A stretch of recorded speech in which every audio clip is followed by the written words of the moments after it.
তুই ঢাকাবাগি মদ খাস না, তুই ঢাকাবাগি মদ খাস না, তুই ঢাকাবাগি মদ খাস না। এখনো ব্যথা, এখনো ব্যথা, এখনো ব্যথা।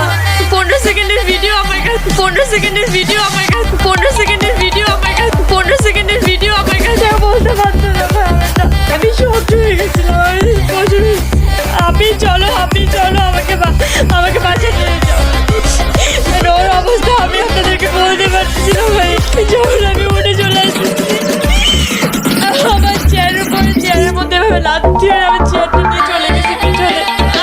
আমি না কথাগুলো বলতে, আমি লাইনগুলো কেমনে বলবো আমি বলতে পারছি না।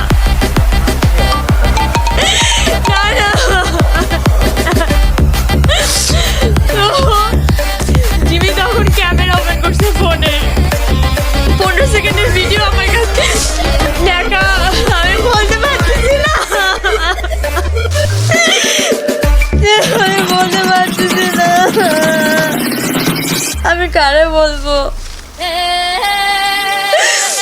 তুই ঢাকাবাগি মদ খাস, তুই ঢাকাবাগি মদ খাস, তুই ঢাকাবাগি মদ খাস না।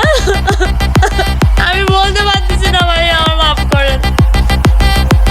আমি পারবো না।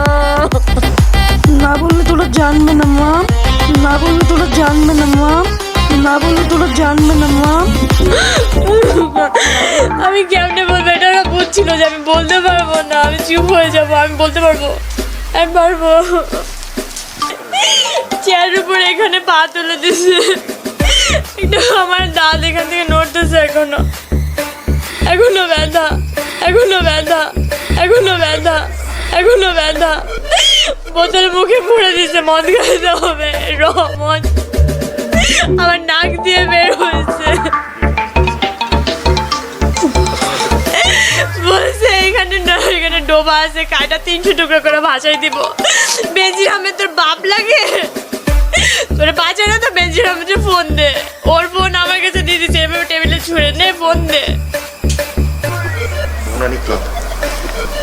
এর আগে জিমির ফোন ফালাই দিছে যখন দেখছে ভিডিও করতে। জিমিকে অনেক মারছে ভাইয়া। পানি ফুরিয়ে যায়, চোখের পানি ফুরায় না। ব্রেক ব্রেক দাও, ব্রেক ব্রেক ব্রেক। আমার সাথে আমার বাচ্চা হলো, হচ্ছে জীবনটা আসলে ভরপুর হলো। ঠিক লাগে না কেন, আমি বমি করি না কেন, আমার মাথা ঘুরে না কেন, আমার এটা নিয়েও টেনশন হতো। আর অনেক সময় ছিল বিক্রি করে দিয়েছি, এখন তো আমার দাম বেড়েছে। মিশন তো কেবল শুরু হলো, শেষ আর সাকসেস হতে এখনো অনেক বাকি। সব রেডি তো? মেইন গেট তারা সব ভাঙচুর করে উপরে চলে আসছে। মরে গেলে আসবেন ভাই, এরা যদি ডাকাত হয় কি? তাড়াতাড়ি করো, তাড়াতাড়ি করো, তাড়াতাড়ি করো। আচ্ছা কি লাস্ট দেখবা? এরা যদি মারা ফেলে আমাকে? না, উইদাউট মিডিয়া আমি খুলবো না। এখান থেকে 2-3 বার আসা যায়। হ্যাঁ, মানে আমার বাসা থেকে ময়না থানা একটু টাইম হেঁটে যাও। এসব বললেন না ভাইয়া, এসব বললেন না প্লিজ, এসব বললেন না। আসলে আমি বলির পাটা হয়ে গেছি।